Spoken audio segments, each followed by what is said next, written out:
We don't want to just win. We don't want to just be better. We don't want to just, if we're playing sports or whatever. We want to dominate what we're doing.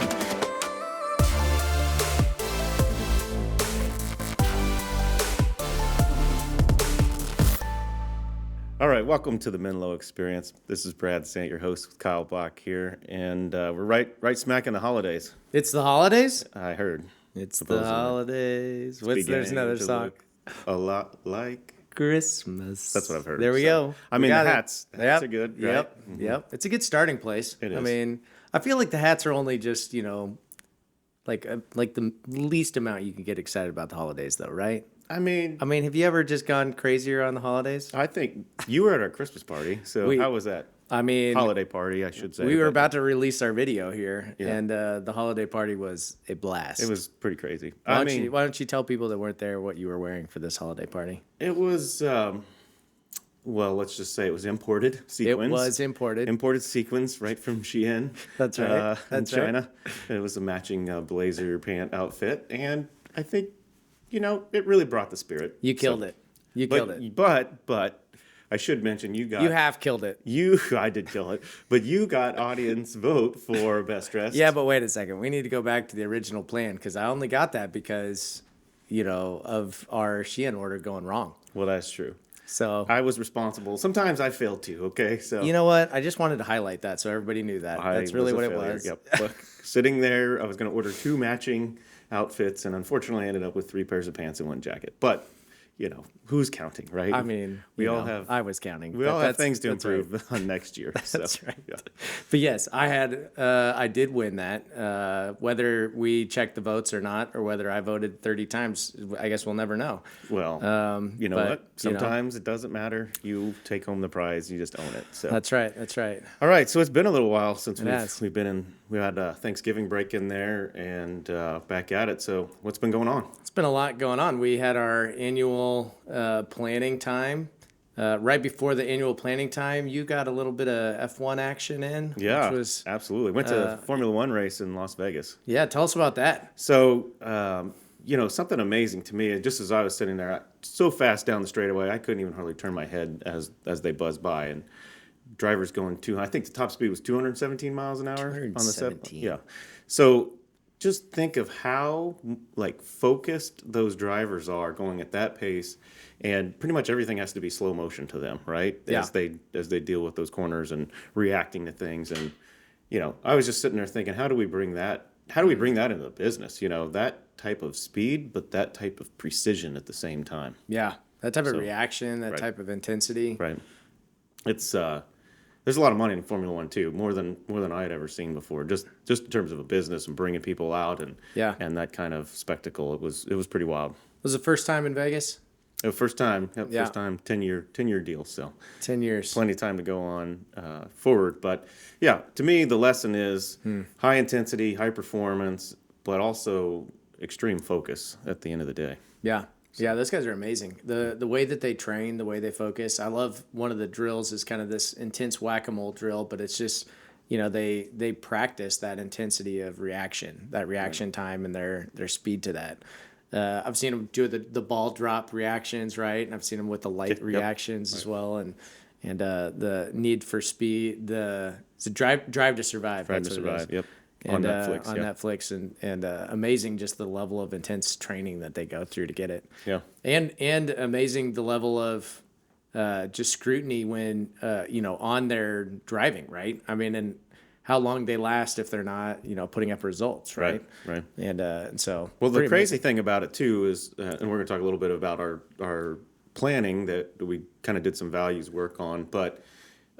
Dominate is one thing that really came to mind, because if you look at Max Verstappen, who drives for Red Bull, the Formula One race in Vegas really meant nothing, because that team was so dominant. They had already won the manufacturers championship, the drivers championship, the team championship, and at the end of the day, it was just kind of a fun race for him, and he ended up winning again.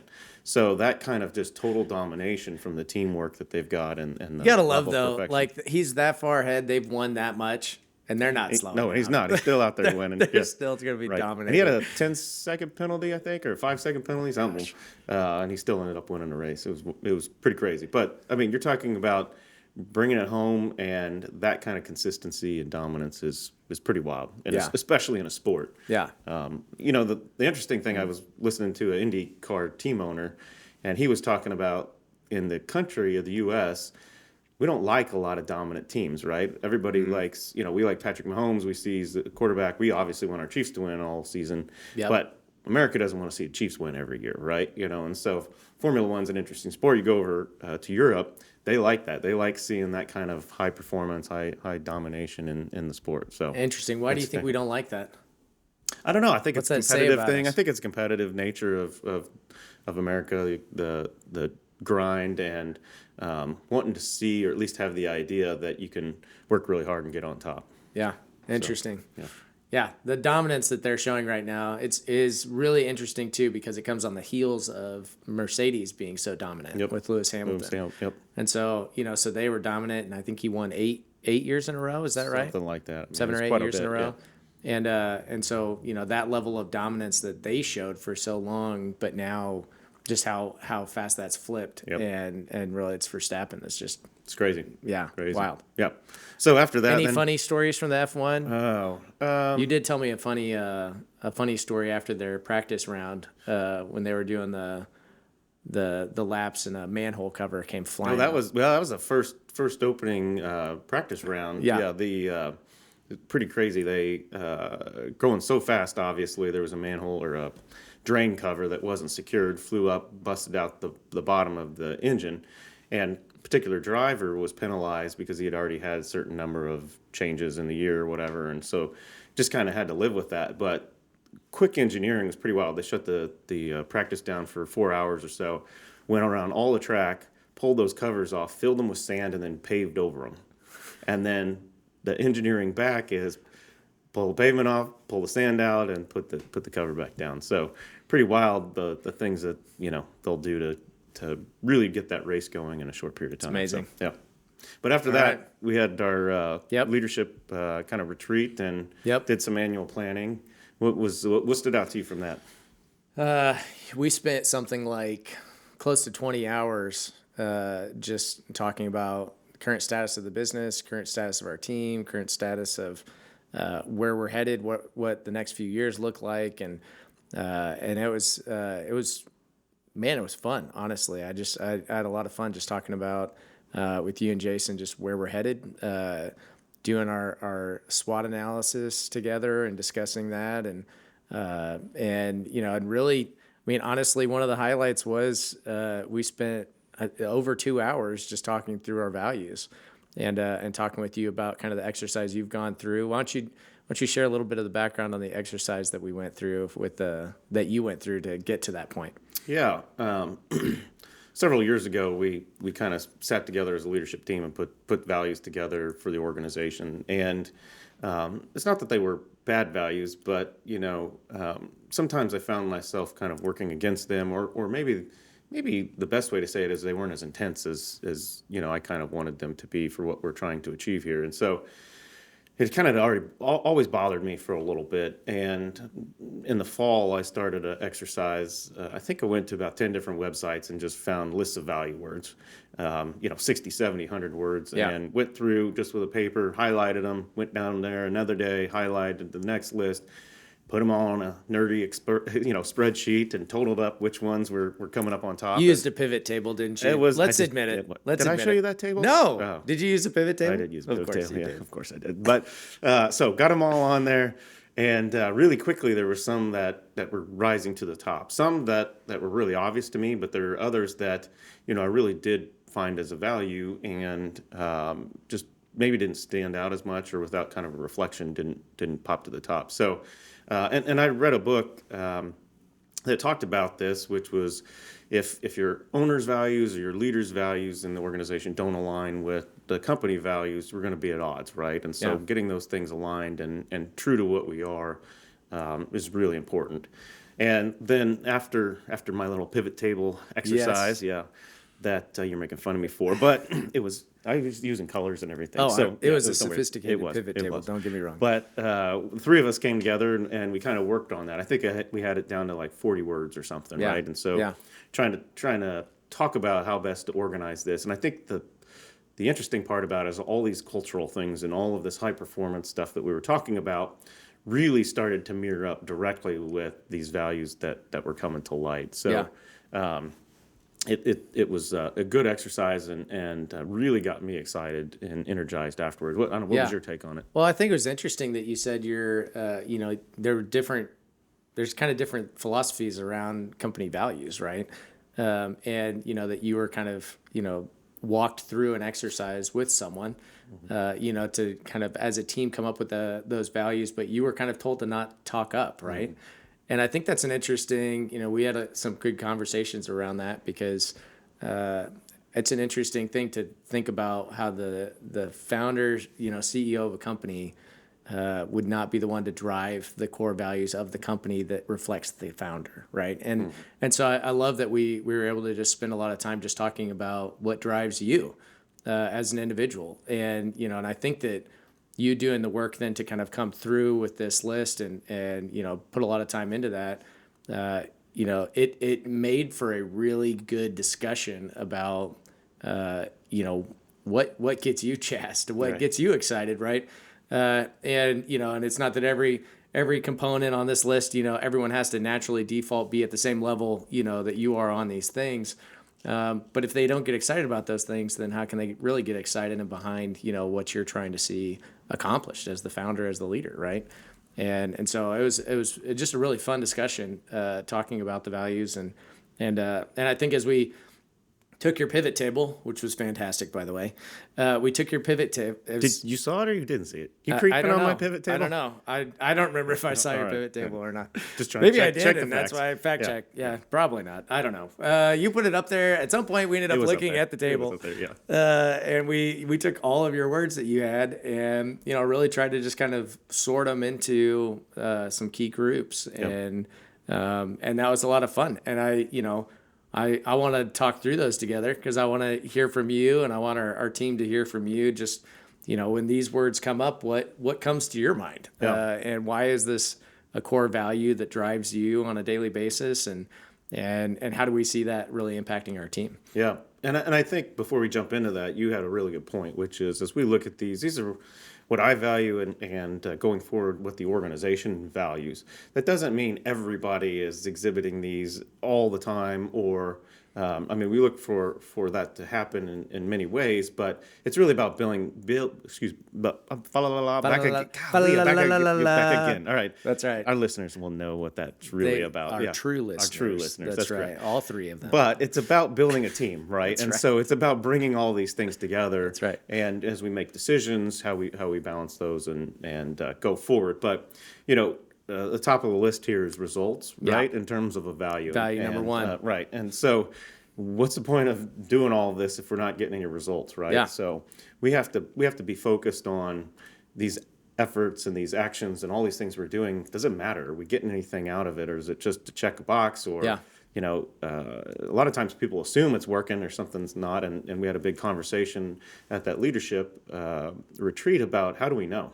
Yeah. Right? How do we know it's working? How do we know this is the right decision? And ultimately, it's about the outcome, about the end game, and that's it. Results at the end of the day. Why do you think people shy away from results being a value? I don't know. I kind of intrinsically, I think a lot of people want results, right? I don't think a lot of people are loving the idea of just doing something for the heck of it without it meaning anything. But sometimes I think it's a lack of focus or lack of vision in the outcome. We've talked a lot about vision on this podcast, but you got to see where we want to be, and that's how we get results. And if we don't have that, if we don't have clarity on that, right, we don't know if we're winning or losing if we don't really know what the desired outcome is. So I think ultimately people want to have results. People want to do well. People want to win at the end of the day. So I think results tell you it's the scoreboard, right? It tells you if you're winning or not. Right. And I think sometimes people don't like talking about results because, they're sometimes not winning. Right.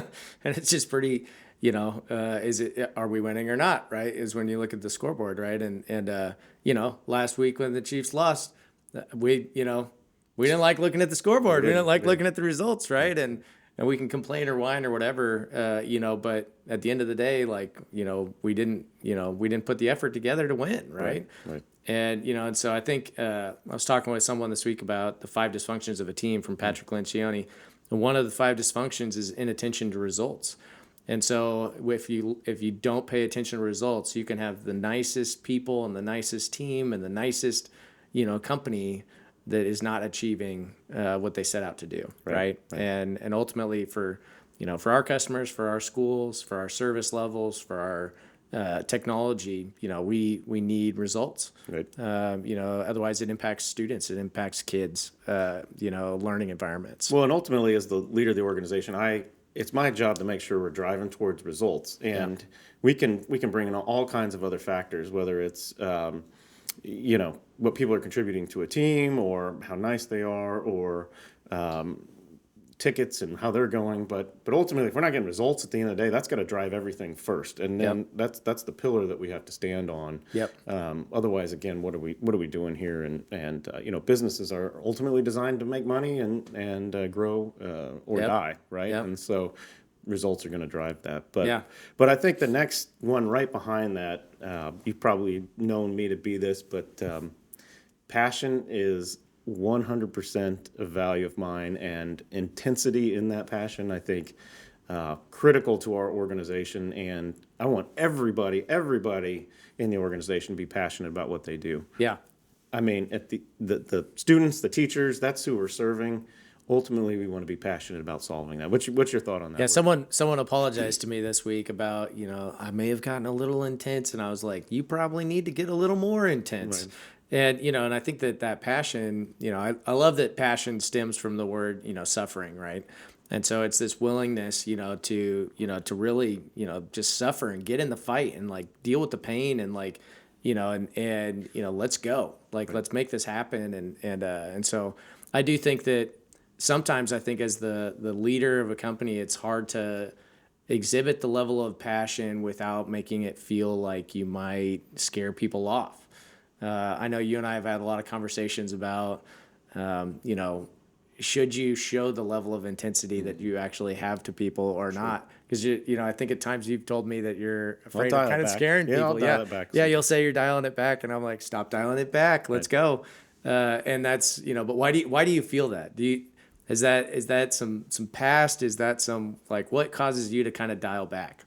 Well, I think it's a few different things. One, if it's a Chiefs game, I don't want to get arrested, so I dial that back a little bit. That's right. I would say in the business, I think it's a few different things. I think sometimes when the culture is not aligned with where we want it to be, when this is part of what we're talking about here, that requires me to dial back the intensity level, right? Mm-hmm. And so that's a piece of it.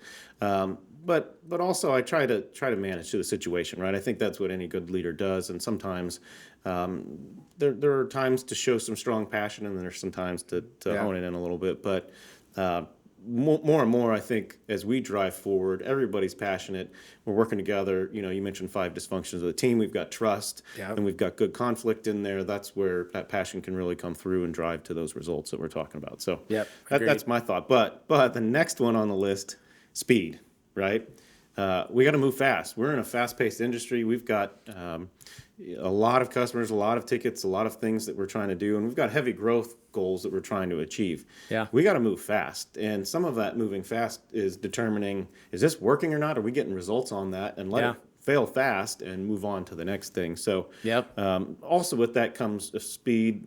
With speed comes proficiency, efficiency, those types of words. That simplicity, all those things bring it together. So we're hitting those marks at the top level. So and you want to bring it back to football. Look at Tyreek, right? Yeah. I mean, he's got the speed, and he's well back in the end zone by the time somebody's catching up with him. So obviously it helps in certain ways. Oh yeah. And speed. I mean, do you think this is something that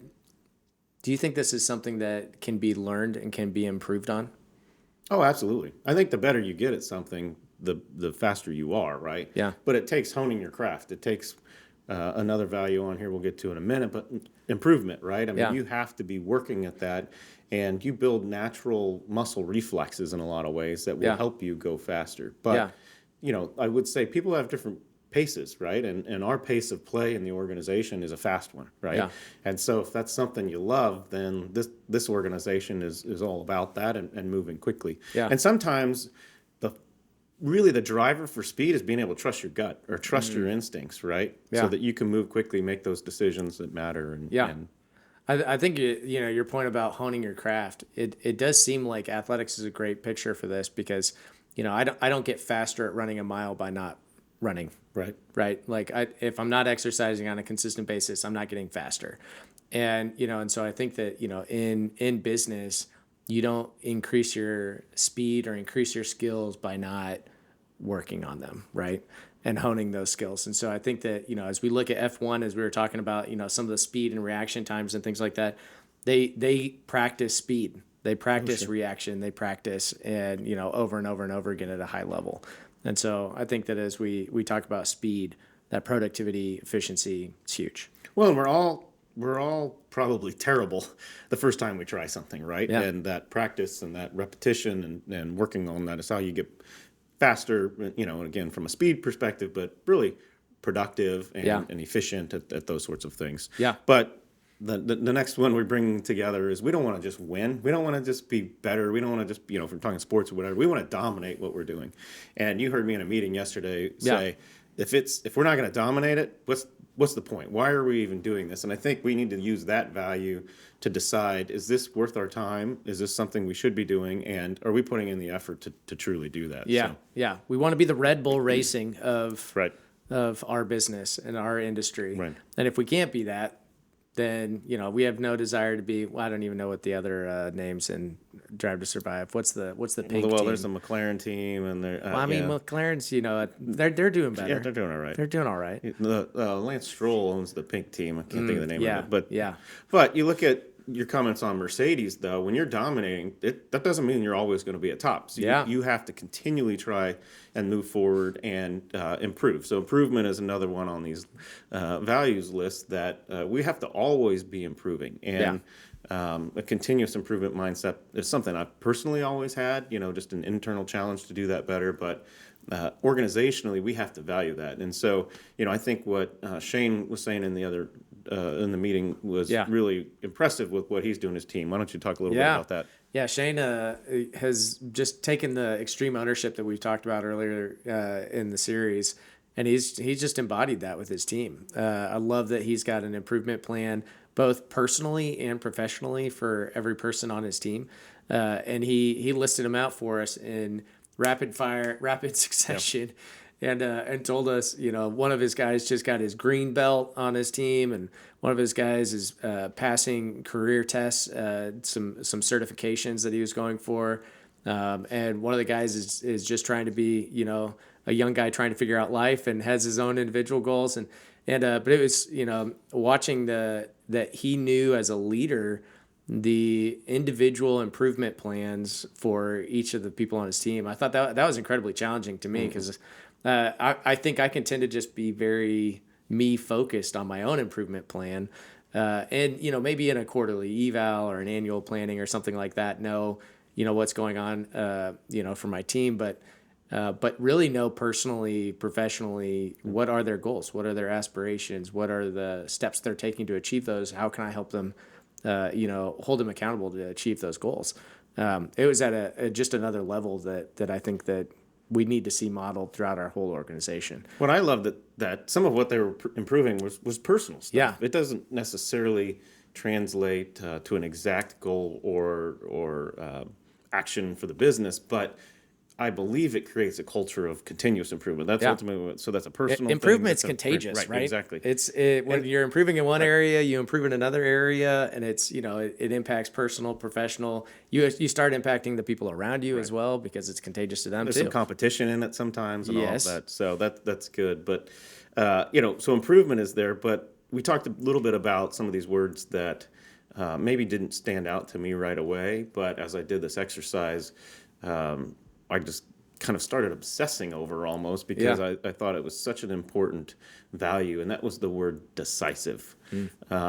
I think it is so critical to be decisive. I mean, it's such a high value for me, and I think is critically important for our organization. And sometimes when we're trying to get results, or we're talking about failing fast and all that, I think people tend to be indecisive because they Yeah. don't want to. Sometimes they don't want to come to terms with what that means when they make the decision. But quick decisions are going to get us so much further ahead than us doing something for a year or 6 months that a lot of times I think we ultimately know is not the right thing. But Yeah. and then really when you talk about innovation, the speed to make those decisions and go after something I think is critical in staying on the front side of that. Yeah, we've got a couple people reading the book Blink right now by Malcolm Gladwell, but just the uh, topic or the conversation around how often you typically already knew what you should be doing so much sooner than you actually make that decision. And I do, as you were talking about just the fear, failing fast. I think that that's become kind of a phrase that's just real easy to say, but there's so many of us, myself included, that just don't want to fail though.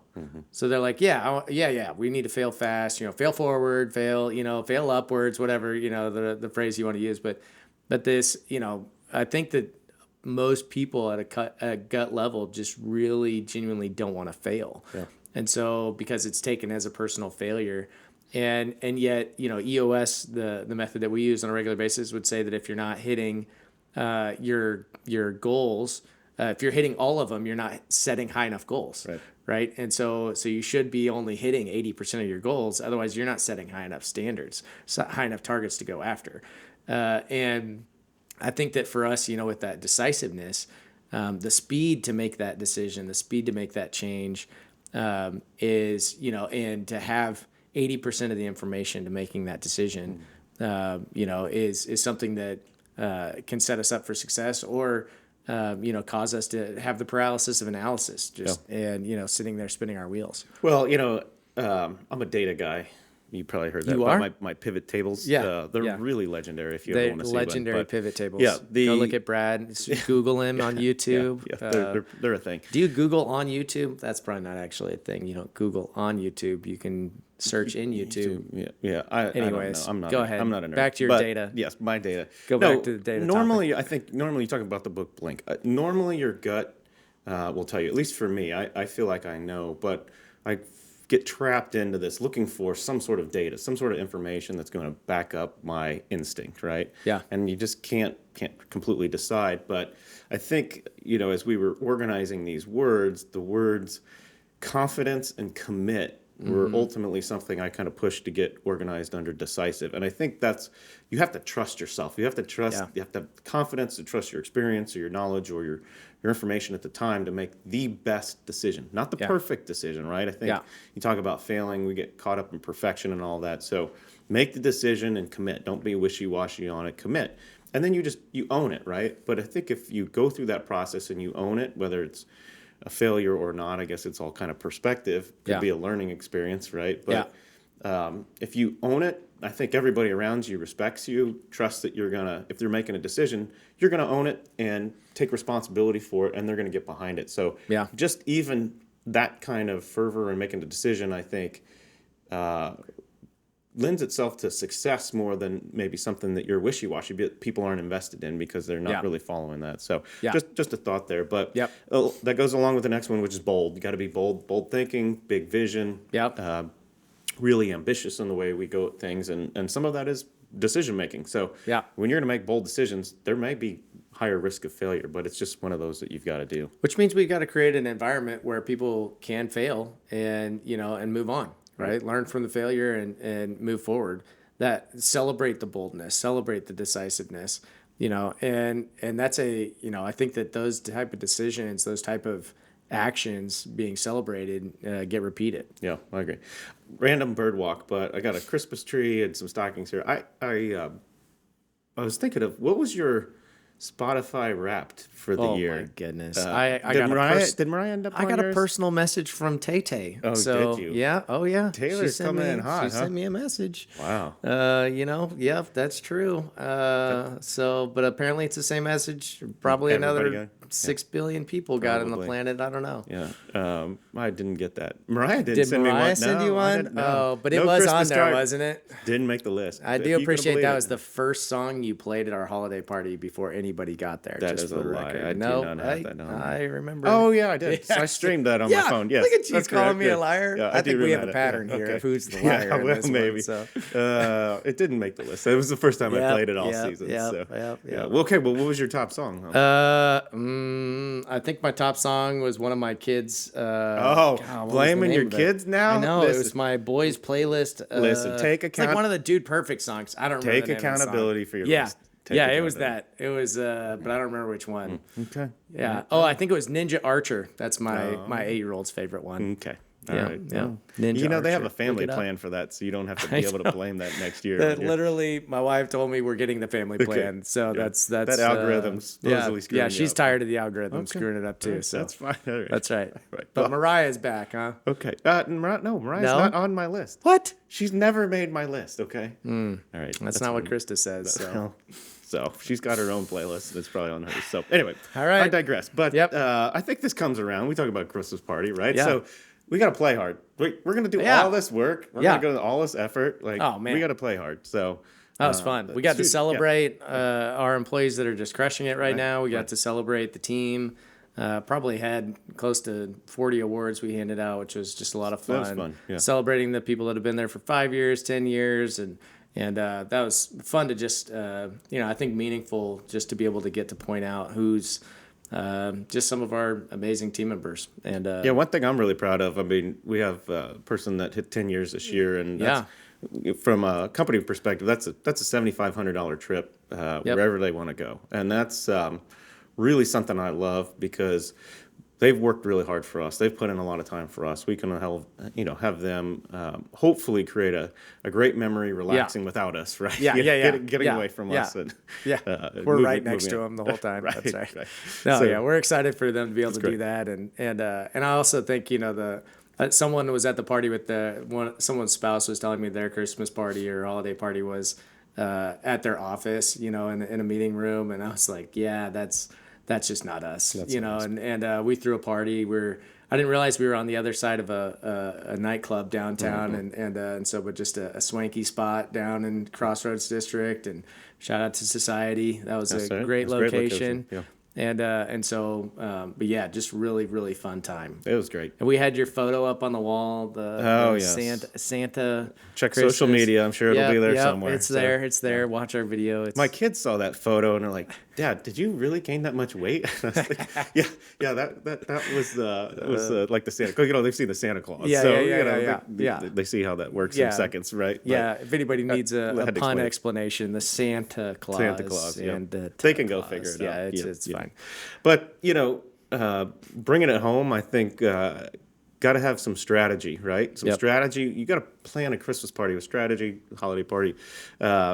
But as we do even individual roles, I think we need to be bringing strategy to what we're doing, right? I mean, That we can look took like- 2 days talking through this to talk about the next 5 years. Where Right. are we headed? What are we?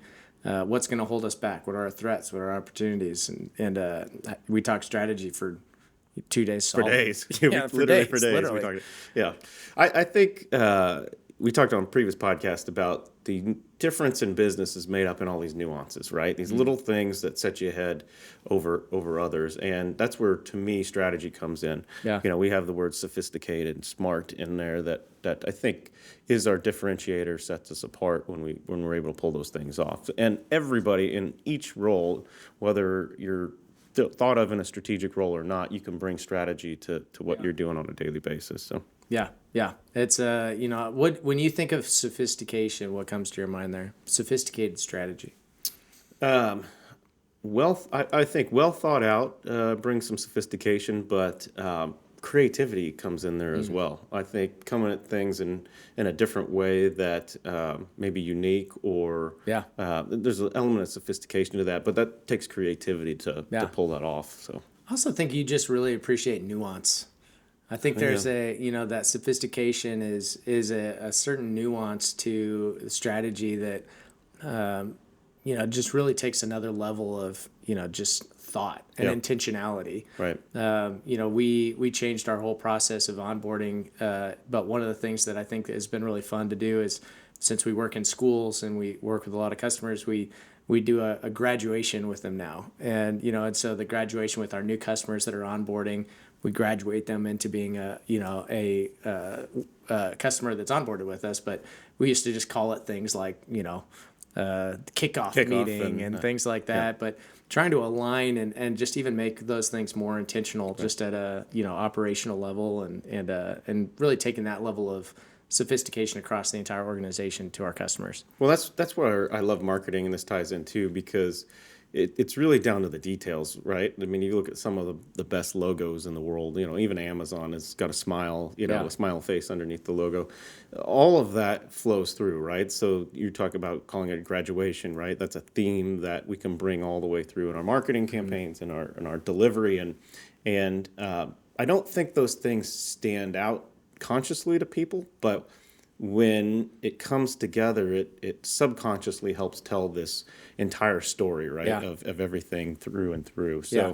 So, yeah, absolutely love the nuance I mean, the best marketing never really does come across overtly, right? Like the Right. best marketing is something that is more subvertly and is more, fully encompassing, right? Right. So yeah, it's huge. Well, all of this we got to be consistent with, right? At the end of the day, we can do this, but we're not going to drive good results. We're not going to be able to go fast. We're not going to be able to have some of the best if we're not doing it the same and consistent on a daily basis. So Yeah.